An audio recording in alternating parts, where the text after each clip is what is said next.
भूमिका तुम्ही व्यक्त करणं कसं आरक्षणाच्या प्रश्नावर राष्ट्रवादीची किंवा शरद पवारांची भूमिका काय असा प्रश्न भाजपमधून विचारला जातो. तो जरांगे पाटलांनी पण आता मी अनेकदा बोलले, कालही बोलले. काल मला त्यांचे डेलिगेशन विचारलं होतं. माझ्यावर ते समजदारी होऊन गेलं माझ्याशी बोलले. प्रश्न असा आहे की आरक्षणाच्या संबंधी मध्येच असायचं काही कारण नाही. काही गोष्टी अशा आहेत की त्याच्यातून मला काळजी दुसऱ्या गोष्टीची आहे. आणि काळजी मला या गोष्टीची आहे की दोन वर्गांच्या मध्ये एक प्रकारचं अंतर वाढते का काय अशी स्थिती मला दिसते.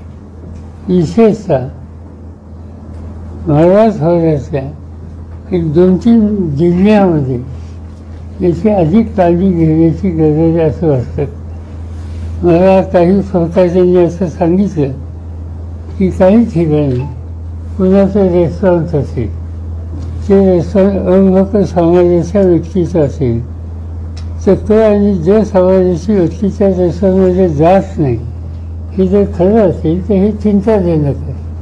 ही स्थिती बदलली पाहिजे आणि त्याच्यासाठी आमच्या सगळ्या सारख्यांनी अधिक लक्ष दिलं पाहिजे. उद्या निवडणुका म्हणजे उद्या विधिमंडळ संसदेचं अधिवेशन वगैरे संपल्यावर या प्रकारचा सुसंवाद साधायला अधिक प्रयत्न करावे लागतील. व्यक्तिगत माझा एक अनुभव असा आहे की मी नामांतराचा निर्णय ज्यावेळी घेतला त्यावेळेला हा निर्णय मी विधानसभेच्या सदस्यांना एकत्रित करून त्यांच्याशी बोलून तिथे घेतला आणि त्याची रिॲक्शन इथं झाली. ती रिॲक्शन झाल्याच्या नंतर त्याची किंमत काही गरीब लोकांना ही द्यावी लागली. तेव्हा माझ्या लक्षात माझी चूक आली की माझी चूक अशी होती की निर्णय मी मुंबईत बसून घेतला, पण या निर्णयामध्ये ज्यांची नाराजी होती त्यांच्याशी डायलॉग मी अजिबात केला नाही. आणि त्याच्यानंतर मी स्वतः बाकीचा कार्यक्रम थांबवला आणि मराठवाड्याच्या जवळपास सगळ्या कॉलेजेसमध्ये मी स्वतः गेलो, विद्यार्थ्यांशी बोललो, सुसंवाद साधला आणि त्याच्यानंतर 1 वर्ष 2 वर्षांनी त्या निर्णयाला विरोध लोकांचा झाला होता. त्या निर्णयाला लोकांनी सहमती दाखवली. आज मराठवाड्यामध्ये काही ठिकाणी हा जो आरक्षणाच्या प्रश्नावर इश्यू झालेला आहे त्याच्यातून हा सुसंवाद या नव्या पिढीशी साधायची आवश्यकता आहे आणि ते काम आम्ही नक्की करू. त्याची आवश्यकता मला वाटते. ओबीसीतून आरक्षण द्यावं का याबद्दल तुमची काय भूमिका आहे? नाही, 2 गोष्टी आहेत की आरक्षण ह्या जरांजीने एक चांगलं स्टेटमेंट केलं तर माझ्या वाचण्यात आलं.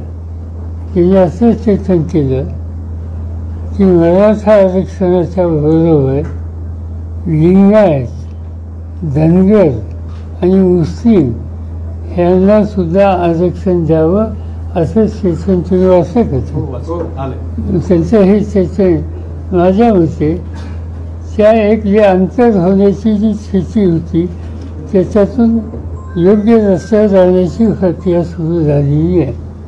आणि हे झाल्याच्यामुळं तुम्ही जो प्रश्न विचारला तो घटक असा धनगर, लिंगायत, मुस्लिम हे ज्या प्रक्रियेमध्ये आले तर तुमचा जो प्रश्न आहे ती स्थिती डायल्यूट होईल. त्या स्थितीच्या संबंधीची कटुता राहील असं मला वाटत नाही. असं आपण जे म्हणालात की मराठवाड्यामध्ये येऊन ही भूमिका सोडवली पाहिजे, ही तुम्ही सोडवली पाहिजे की सरकारने सोडावी असं तुम्हाला वाटतं? असं सगळ्यांनी तुम्ही हातभार लावा. सरकारने काल मुख्यमंत्र्यांनी माझ्याशी चर्चा केली आता 2-3 दिवसापूर्वी आणि त्याच्यावरती मी त्यांना एकच सांगितलं की मला काळजी असते या सगळ्या परिस्थितीचा मार्ग निघावा असं वाटतं. आणि आज मला अडचण अशी दिसते की सरकारने जो डायलॉग करायला पाहिजे तो केला नाही. असं चित्त दिसतंय की जरांगे आणि त्याच्यावर सरकार यांच्याबरोबर मुख्यमंत्री आणि काही लोक संवाद ठेवतात असं दिसते, चांगली गोष्ट आहे. आणि दुसरे जे घटक आहेत त्याला विरोध करणारे त्यांच्याशी सुद्धा सरकारमध्ये दुसरे लोक ते सुसंवाद ठेवतात. हे कशासाठी? गव्हर्नमेंट म्हणून त्यांनी सगळ्यांना विश्वासात घ्यावं ना. त्यांनी ओबीसीच्यासाठी चर्चा करायला छगन भुजबळांना सांगायचं, दुसऱ्याची चर्चा करायला स्वतः करायचं, काही लोकांना बाजूला ठेवायचं कारण नसतं ना. याच्यामुळे गैरसमज होतात आणि परिस्थिती ही हवी तशी राहत नाही. आणि त्यासाठी मला असं वाटतं की आत्ता सरकारने सुसंवाद ठेवण्याच्या संबंधीची आमची तयारी आहे हे जे आम्हाला सांगितलं, त्याच्यासाठी आम्ही त्यांना असं सुचवलं की तुम्ही दरांग्यांना बोलवा, त्यांच्या सहकार्यांना बोलवा, त्याच्यानंतर ओबीसीच्या संबंधीचा आग्रह धरणारे छगन भुजबळ असतील किंवा काय त्यांचं हाके ना, ते आणि त्यांचे सहकारी त्यांना बोलवा. आणि आमच्यासारख्या लोकांची काही उपयुक्तता असेल तर त्यांनाही बोलवा आणि याच्यातून एक वाक्यता करायला सामूहिक आपण प्रयत्न करू, जेणेकरून राज्याचं वातावरण सामाजिक ऐक्याच्या दृष्टीनं अनुकूल राहील. पवारसाहेब 10 महिने झाला हा लढा सुरू आहे आणि आता विधानसभेच्या तोंडावर मनोज जरांगे पाटील यांनी स्पष्टपणे विधानसभेत उडी घेण्याची भूमिका तयार केली.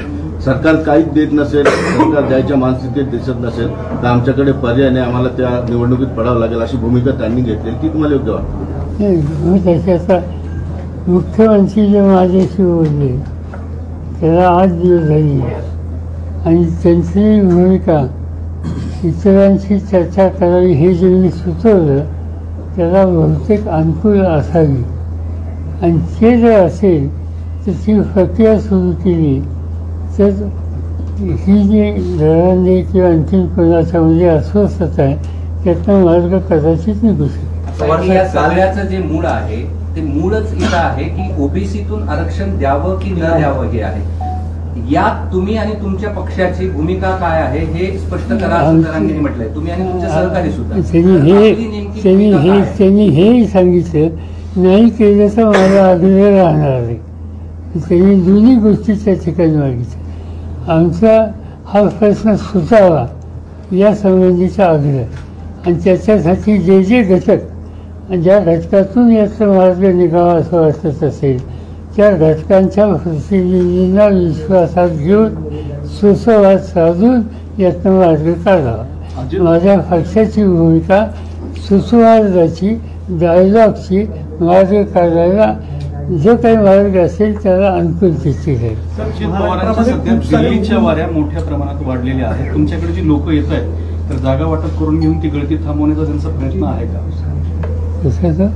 अजित पवार सध्या दिल्लीला जात आहेत, अमित शहांच्या भेटी आणि हे सगळं त्यांची चर्चा आणि दौरे सुरू झालेली आहे. त्यांच्याकडले जे सहकारी तुमच्याकडे आम्हाला आम्ही काही त्याच्याकडे लक्ष दिले येत असतात, जात असतात. पवारांचे बरेच कार्यकर्ते तुमच्या संपर्कात बाबाजानी सुद्धा आज बहुतेक प्रवेश करणार आहेत. असे एक लोक येत आहेत तुमच्याकडे. अनेक लोकांना असं वाटतं एकत्रित काम करावं, आपला रस्ता चुकला तर योग्य रस्त्यावर जावं. आता योग्य रस्त्यावर जाण्याची मानसिकता कोणाची असेल तर स्वागत.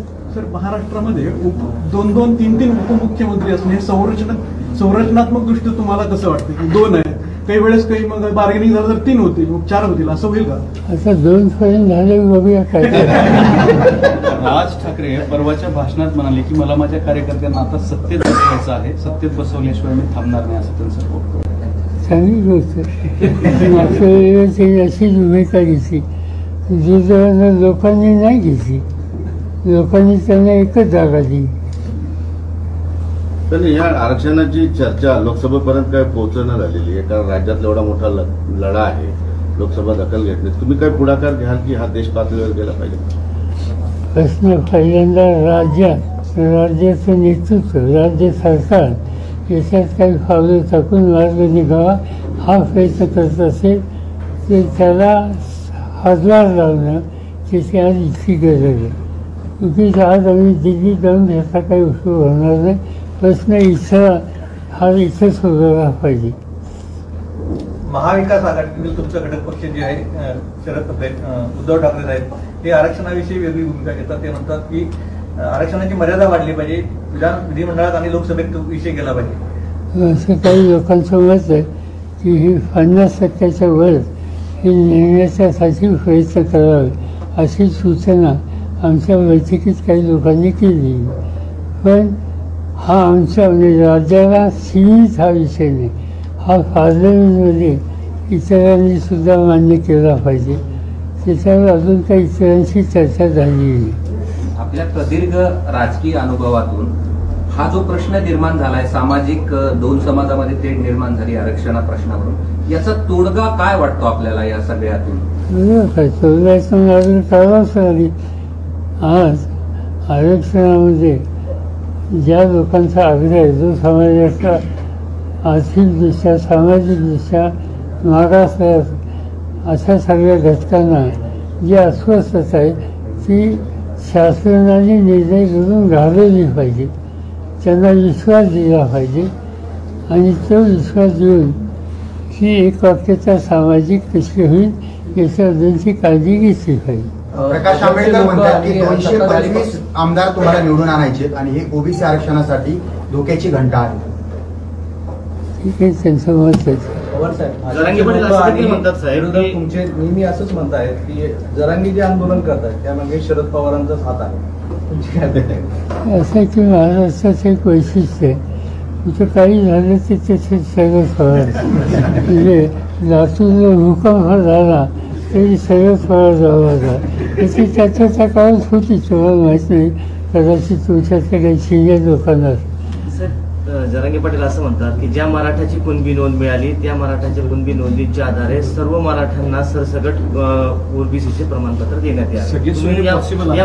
या मागणीकडे कसं बघता तुम्ही? असं आहे की या सगळ्या गोष्टीची चर्चा मुख्यमंत्री ज्यावेळेस सगळ्यांना बोलून करतील त्यावेळेला मार्ग काढण्याच्या दृष्टीने आम्ही याच्यात लक्ष घालू. आज उगीच त्याच्यावर भाष्य करणं आणि पत्रकार किंवा अंतर वाढवणं हे शहाणपणाचं लक्षण नाही. अमित शहांवर काल टीका केली, त्यावर भाजप नेत्यांनी तुम्हाला असं सांगितलं की अमित शहावर टीका म्हणजे सूर्याला दिवा दाखवण्याचा प्रयत्न.